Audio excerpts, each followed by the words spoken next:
السلام علیکم ورحمۃ اللہ وبرکاتہ۔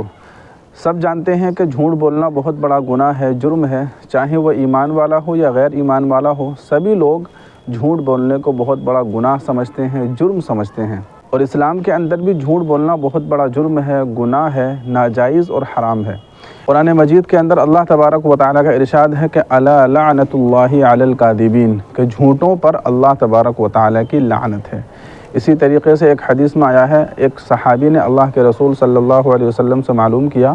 کیا مومن بخیل ہو سکتا ہے؟ تو آپ نے فرمایا ہاں۔ پھر معلوم کیا کیا مومن بزدل ہو سکتا ہے؟ تو آپ علیہ الصلاۃ والسلام نے فرمایا کہ ہاں، بزدل بھی ہو سکتا ہے۔ پھر معلوم کیا کیا مومن جھوٹا ہو سکتا ہے؟ تو اللہ کے رسول صلی اللہ علیہ وسلم نے فرمایا کہ نہیں، مومن جھوٹا ہو ہی نہیں سکتا۔ تو جھوٹوں پر اللہ تبارک و تعالیٰ کی لعنت ہے، اللہ کے رسول صلی اللہ علیہ وسلم کی لعنت ہے۔ لیکن اس کے باوجود بھی آج میں ایک حدیث پڑھ رہا تھا، اس کے اندر فرمایا گیا کہ 3 جگہ ایسی ہیں، 3 مقامات ایسے ہیں کہ اگر آدمی وہاں پر جھوٹ بولنا چاہے تو جھوٹ بولنے کی اجازت ہے، جھوٹ بول سکتا ہے۔ اور یوں کہیے کہ جھوٹ بولنے پر اس کو اور مزید ثواب ملے گا، بجائے اس کے کہ اس کو گناہ ملتا اور اس کو ثواب ملے گا۔ سب سے پہلی جگہ ہے کہ 2 مسلمانوں کے درمیان آپس میں اگر لڑائی جھگڑا ہو، دشمنی ہو، تو ان دونوں کے درمیان صلح کروانے کے لیے اگر کوئی شخص جھوٹ بولے تو پھر اس کی اجازت ہے۔ لیکن دیکھیے، جھوٹ بولنے سے مراد صریح جھوٹ بولنا مراد نہیں ہے، یعنی بالکل واقعتاً جھوٹ بولنے کی اجازت نہیں ہے۔ جھوٹ بولنے کا مطلب یہ ہے جس کو عربی میں کہا جاتا ہے توریہ، اور ہم اپنے الفاظ میں اپنی زبان میں یوں کہہ سکتے ہیں کہ ذو معنی کوئی بات بولی جائے، یعنی ایسی کوئی بات بولی جائے کہ جس کے 2 مطلب نکلتے ہوں، آپ تو کوئی اور مطلب سمجھ رہے ہوں اور سامنے والا کچھ اور مطلب سمجھ رہا ہو۔ اب آپ اس کو مثال سے سمجھیے، یعنی 2 لوگوں میں آپس میں دشمنی ہے، ناراضگی ہے، تو اگر آپ ان دونوں کے درمیان صلح کروانا چاہتے ہیں تو آپ اس طریقے سے ان سے کہہ سکتے ہیں، آپ کسی ایک آدمی کے پاس گئے، کسی ایک شخص کے پاس گئے، آپ نے اس سے کہا ارے بھائی، جس سے آپ کی دشمنی ہے، ناراضگی ہے، وہ تو بڑا اچھا آدمی ہے، وہ تو آپ کے بارے میں بہت اچھی باتیں کر رہا تھا، اور وہ تو آپ کو بہت ہی اچھا کہہ رہا تھا، آپ کی تعریف کر رہا تھا۔ تو اب دیکھیے، اس کا مقصد یہ ہوگا کہ جو وہ تعریف کر رہا تھا ابھی فی الحال اس کی تعریف نہیں کر رہا تھا، بلکہ پہلے کبھی اس نے تعریف کر رکھی ہوگی، تو آپ نے مراد وہی پہلے کا زمانہ لیا اور اس سے یہ کہہ دیا کہ آپ کی وہ تعریف کر رہا تھا۔ تو اس کا مطلب یہ نہیں کہ ابھی 2-4 دن میں یا حالیہ وقت میں تعریف کر رہا تھا، بلکہ آپ یہ مراد لیں کہ پہلے کبھی میں نے تعریف سنی تھی، وہ آپ کی تعریف کر رہا تھا۔ اب سامنے والا یہ سمجھے گا کہ شاید ابھی ہوا، یعنی حالیہ وقت میں اور موجودہ وقت میں میری تعریف کر رہا تھا، تو یہ مطلب اس کا ہوگا۔ اسی طریقے سے آپ اس سے کہیں کہ بھائی، وہ تو بڑا اچھا آدمی ہے، وہ تو آپ کی تعریف کر رہا تھا، وہ تو آپ کی ہمیشہ تعریف ہی کرتا رہتا ہے، تو آپ کی سے مراد یہ شخص نہیں ہوگا، بلکہ آپ صلی اللہ علیہ وسلم ہوں گے، یا آپ سے مراد آپ کسی اور شخص کو لے لیں۔ تو آپ نے تو کسی اور شخص کو مراد لیا، آپ کے ذہن و دماغ میں تو کوئی اور شخص ہے، لیکن آپ نے کہہ اس سے دیا، تو اب یہ سمجھے گا کہ ہاں بھی بہت اچھا آدمی ہے، اب مجھے اس سے صلح کر لینی چاہیے، لڑائی جھگڑا ختم کر دینا چاہیے۔ تو اس طریقے سے آپس میں اگر صلح کروانے کے لیے کوئی ایسی بات بولی جائے جو ذو معنی ہو، 2 معنوں کا اس میں احتمال ہو، آپ کچھ اور مراد لیں، سامنے والا کچھ اور سمجھے، تو اس کی اجازت ہے، بلکہ اگر آپ ایسا کرائیں گے تو آپ کو اور مزید ثواب ملے گا۔ اسی طریقے سے دوسری جگہ یہ ہے کہ اگر شوہر اپنی بیوی کو راضی اور خوش کرنے کے لیے جھوٹ بولے، اپنی بیوی کے دل کو جیتنے کے لیے، اس کی ناراضگی کو ختم کرنے کے لیے اگر کوئی ایسی بات کہے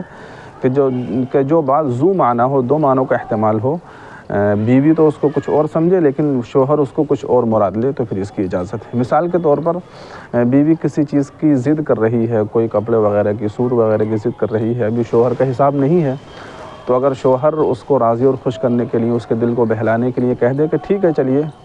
کل کو میں آپ کو دلا دوں گا، یا آنے والے دنوں میں دلا دوں گا، تو کل سے مراد آنے والا کل مراد نہ لیں آپ۔ مثال کے طور پر آج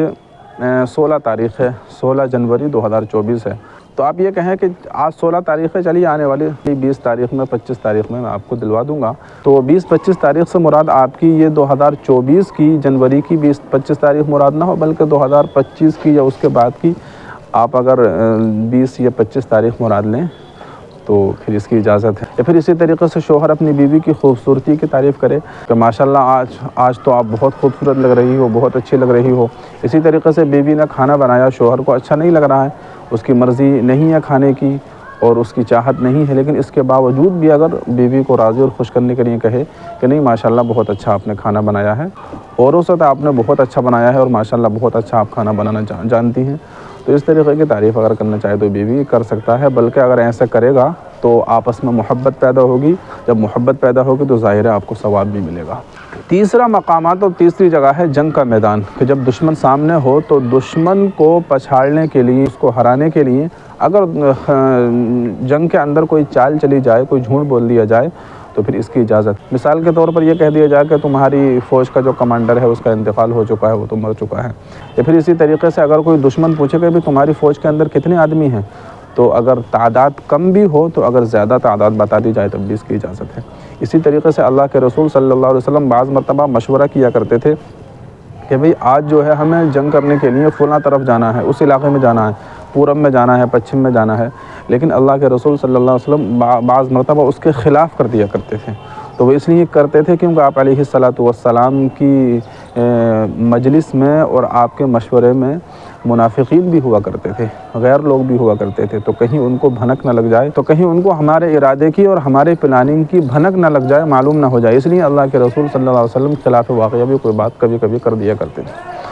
تو یہ تین موقع ہیں، اگر ان تین موقعوں پر جھوٹ بولا جائے تو پھر اس کی اجازت ہے، اور بلکہ یوں کہیے کہ اور آپ کو ثواب ملے گا۔ نمبر 1، دو لوگوں کے درمیان صلح کروانے کے لیے جھوٹ بولنا۔ نمبر 2، شوہر کا بیوی سے جھوٹ بولنا اس کے دل کو راضی اور خوش کرنے کے لیے۔ اور نمبر 3، جنگ کے میدان میں جھوٹ بولنا۔ لیکن یاد رکھیے کہ جھوٹ سے مراد سری جھوٹ نہیں ہے، بلکہ توریہ ہو، یعنی ایسی کوئی بات بولی جائے کہ جس کے اندر دو معنوں کا احتمال ہو، دو باتیں اس سے نکلتی ہوں، آپ کچھ اور مراد لیں اور سامنے والا کچھ اور سمجھے۔ تو یہ آج میں ایک حدیث پڑھ رہا تھا، میرے سامنے آئی، میں نے سوچا آپ لوگوں کو یہ بتا دیا جائے۔ تو اس ویڈیو کو زیادہ سے زیادہ شیئر کیجیے۔ السلام علیکم ورحمۃ اللہ وبرکاتہ۔